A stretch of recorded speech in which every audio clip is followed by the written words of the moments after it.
Morning. I am Andrea with Happy Cloud Creations. I'm jumping on because it is week 4 of the Orchard in Bloom Quilt Along. This week we will be doing all of our diamond in rectangle units, which would be these little units. Each block has 4 of these units. Last week we made all the corner units, which each block had 4 corner units. So once we finish this week's units, we'll be done. We can start putting our blocks together. If you haven't joined the Quilts Along, it's not too late to join. These quilts go together very quickly. The pattern will be 10% off through the remainder of the Quilts Along.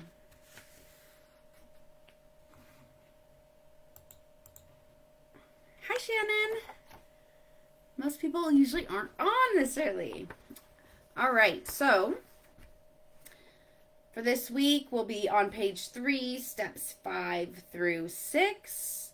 If there's any questions, please let me know. If you've ever done a stitch and flip block, this will be super easy. So since the remainder of our 2.5-inch squares will be for these, you could just go ahead and just mark as many of these as you want. Diagonal line from one corner to the other. I like using my hair marker. That way I don't have to worry about my line disappearing or my line staining. Sometimes it depends on the color of your fabric. It can be difficult to see. This is kind of a light color fabric, and my new office doesn't have a lot of lighting. So if it's kind of dim in here, it's kind of hard to see the line. But if it's brighter when the sun's out, I can see the line better. So keep that in mind if you decide to use a hair marker.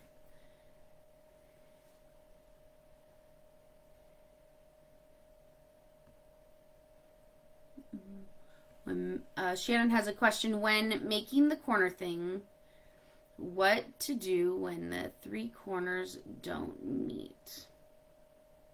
Because I'm not sure what you're talking about. What 3 corners don't meet?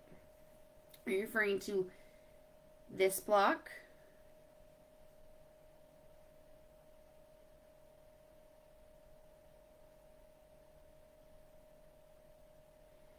How do I fix things?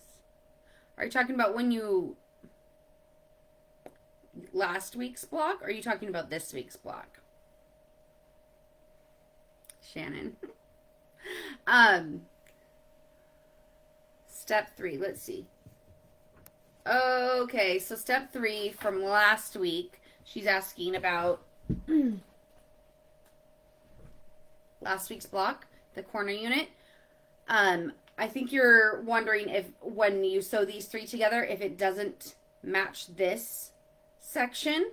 So if you're not doing like an exact 1/4 inch scant seam for these 3, for these 2 seams, this, like if your seam is too small, this section will end up bigger than this. If your seams are too large, this section will end up, this section will end up bigger than needed, right? So what I do, if like my seams aren't completely accurate, I like to eyeball it, make sure these are correct seams. But if for some reason they don't match up, before I sew these 2 sections together, let's see, I have a little ruler. I just go through and I measure these to make sure they are the 4.5 by 6.5, right?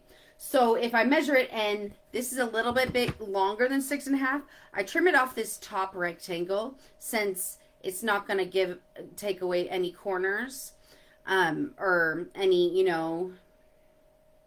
like corners. So I would trim it off this if this ends up being too long. Trim it that way. If it ends up being too wide, trim it off this side. You just don't want to lose your point, right? So measure it to make sure it's 4.5 by 6.5. 4.5 by 6.5. If it's not, trim off the sides that wouldn't affect the design, if that makes sense. And if this ends up being smaller than this piece, which this piece should be 2.5 by 6.5, that means your seams were too large. So you could go back and re-sew those seams to make sure that the correct size. Or if they're all ending up that way, you could trim this piece to match this side. Or when you're pinning them together, start at the top and pin this way, and whatever overhang it is, you could trim that off. Does that make sense? Okay, makes sense. Okay, cool. So we'll go on to this week's. If anyone else had questions about that, hopefully that clears that up. I know our sewing of seams aren't always perfect, so that's why when I do, I usually line them up and I'm like, oh, this one's a little longer than this one. I just go and trim it really quickly. That way they'll end up being the correct size. This week's block is a diamond and rectangle. So you're going to want to take your 4.5 by 6.5 inch pieces of main color and 2 of the 2.5 by 2.5 inch squares. If you can see, oh, my lighting's it's really dark in here. I drew my line with my hair marker, and then you're going to want to stitch slightly outside, which outside, when I say that, it means closer to the corner. Not a lot, just so you're like chomping into the side of the line. So if you look really closely on the directions, it says green line is drawn lines, sewn line is red lines. So the green line would be exactly in the middle diagonally of that square, right? And so you're just going to want to sew slightly to the outside of that. That helps account for when you sew it and that little bit of fabric, right? When you press that open, that'll help your corners reach the edge. So once you sew those in place, you're going to go and press them open first. Once they're pressed open, you want to make sure they all meet the corners. If your front fabric does not meet the corner and there's a little overhang, what you could do is just cut this center piece out, not all 3 pieces. That way you'll be able to see where your edges are, because this is the correct size, what it should be when you're done, right? But mine all match up, so I go through and I hold that front piece. Do not cut the front piece off. That would be horrible. And then you just cut those back 2 pieces off. And then you have a little flap. Okay? So once you get to this portion, you're going to do that again. You're going to put 2 more squares on the opposite sides. Pin them in place. Slow slightly to the outer side of that line you drew.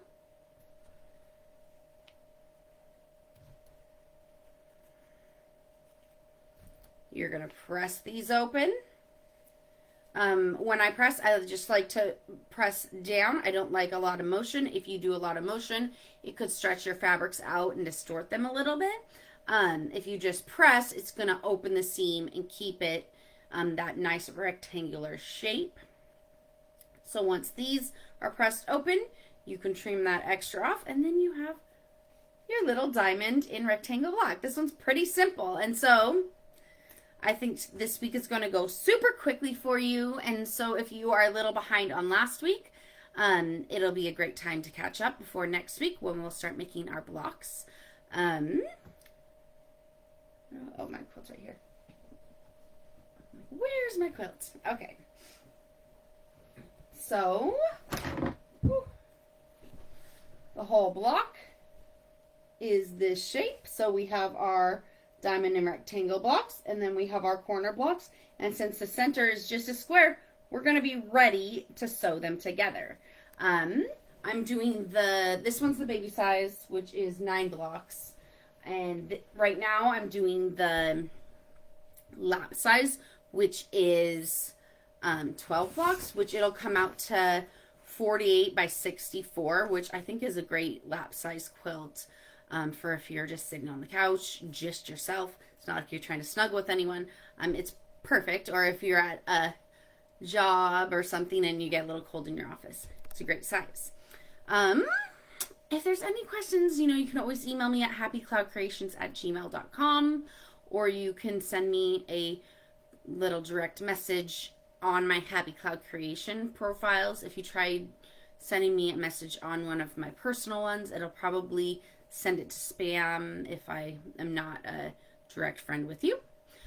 If you have any other questions, you can also put a comment in these videos. I'll be saving this video to the Facebook Quilt Salon group on Instagram, and I'll upload it to my YouTube channel. That's where all my past Quilt Salon videos are.